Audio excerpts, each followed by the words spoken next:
And now my guest here in studio is former Polish ambassador to the United States and Germany, Janusz Reiter.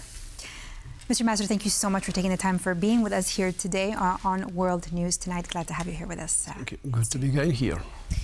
All right, Mr. Ambassador, so now just days after a planned rotation of 4,000 troops, which was halted, now there's new information. President Trump is now talking about sending an additional 5,000. However, there is still a lot of uncertainty. Things are still unclear, particularly the numbers. What can you tell us? What exactly is going to change? Are we talking about an additional 5,000 on top of the 10,000? Are we talking less? What can you tell us? I see you shaking your head.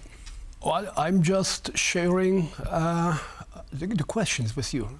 I cannot provide any answers to these questions or this question. And this is, of course, the peculiarity of this situation. This is not what we had known as NATO standard.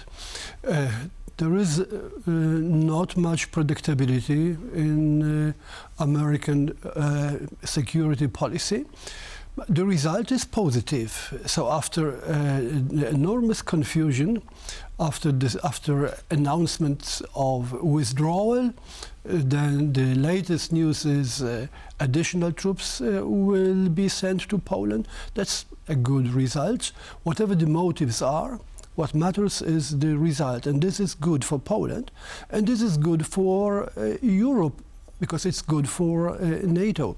But if you ask me whether this is a change in American strategy, I don't think so. So this is more an ad hoc decision. It's a good decision, but the questions remain the same. So the question is, how do we reorganize the European security system, taking into account the fact that the US is diminishing its involvement in Europe? This will not change. So the questions are still the same. So then how do we? Well, we have to do so. First, I hope we will get more time for that, because time is an important question.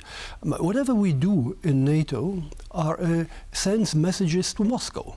But this is not an abstract discussion. This is not a seminar. But this is reality in time of war. So the Russians are following that, and the Russians are drawing their conclusions from that. And we must not do anything that would encourage the Russians and that would make them believe that NATO is weak and that Europe is helpless. So fortunately, with this decision now, well, I hope we can get more time to reorganize that. How do we do that? Well, we are doing it, but it will take, of course, a lot of time. We are investing more in our defense, and we will have to organize Europe within NATO, not outside, within NATO. It will take time, but it has started. You did mention mixed messages and Russia. Mr. Ambassador, I want to have your comment on something. A retired General Ben Hodges said, every time Washington creates uncertainty about its commitment to Europe, the Kremlin must be running out of champagne. Do you think there's a risk that mixed signals from the United States actually embolden Russia? There is a risk. You may say that the messages are so confusing that even the Russians are unable to get any real conclusions out of that. As Foreign Minister Sikorski said, but of course it is not quite serious, and the issue is really serious. Well, no. The Europeans are serious about Ukraine, and this is, I think, what matters in Russia. And nothing has happened that could make the Russians believe that NATO is dissolving. The US is not leaving Europe. And the conflicting messages are just, well, the new style of American policy. Look at the Iran war. This is something even more confusing. So I don't believe that a damage has been done to NATO's credibility. But of course, this is a very sensitive issue. What about the confusion in Europe over Washington's long-term military plans, if we're talking about particularly in years to come and not just now, right? We had everybody, think about, okay, these couple of thousands of troops that are going to leave, are they going to stay? But if we look at the broader picture. Well, and if we look at the broader picture, then we have to remember what was written in the National Security Strategy and what was said by the U.S. Undersecretary of Defense in Brussels, his formula of NATO 3.0, with the U.S. providing nuclear deterrence and strategic enabler, but with diminished, I don't know how far diminished, U.S. presence on the ground in Europe. But this is still the American strategy as I read it, and I think as the Europeans read it.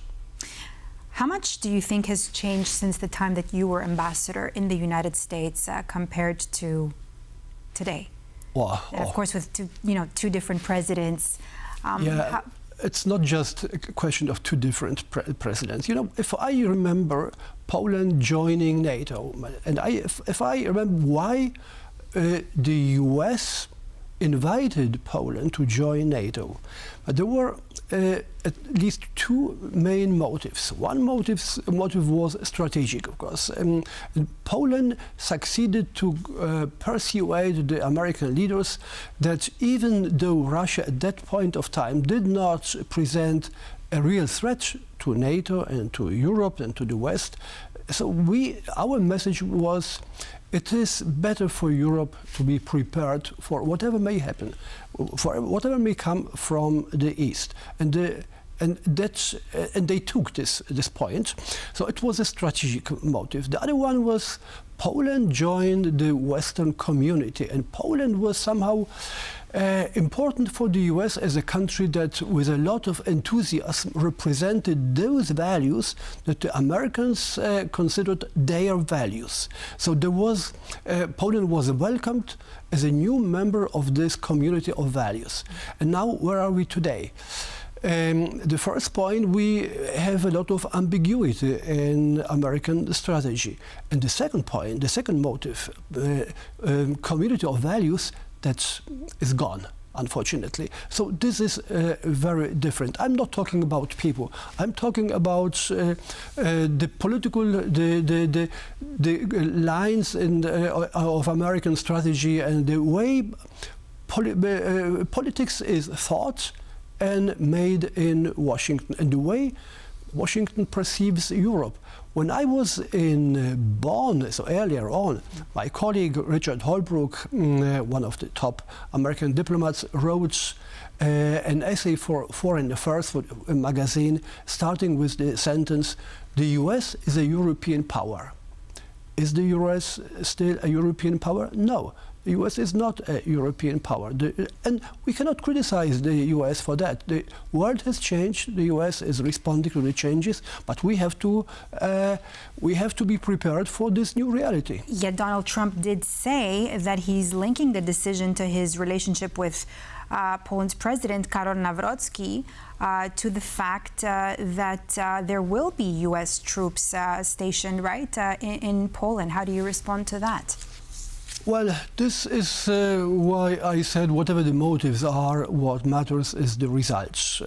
So I do not believe that this is the best contribution to the Polish-American relationship, but this is the way, this is one of the faces of American president. He is American president, he is US leader, but he's also a leader of MAGA. And so we have to live with these mixed identities.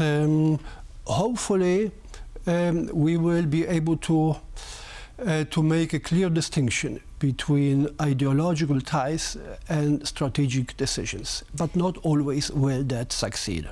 Mr. Ambassador, if you were advising Polish policymakers today in the geopolitical situation that we are currently in, what would your message be? Stay calm, push harder in Washington, or prepare for a world in which U.S. engagement should be shrinking more and more in Europe? I would say first, stop the toxic conflict in the country.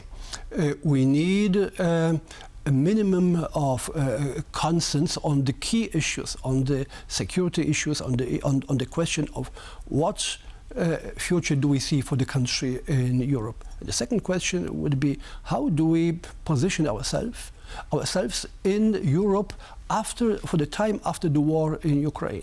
I hope this will come soon. It may take some time, but it will come. And we will have to manage the new reality, and this will be very challenging. And I hope that Poland will be deeply involved in that. And Poland will be part of a kind of coalition of the willing, of the leadership of this coalition of the willing, with other EU, NATO countries, especially Germany, because this is our biggest neighbor in Europe, but also with some countries who are not part of the EU, but part of NATO, like the UK.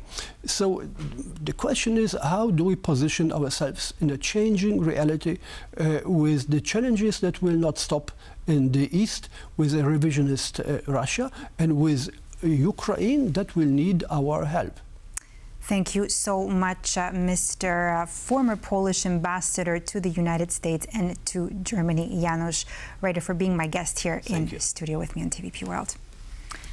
And that's all for this edition of World News Tonight here on TVP World. I'm Skaya. Thanks for watching, and stay with us here for more news and exclusive interviews.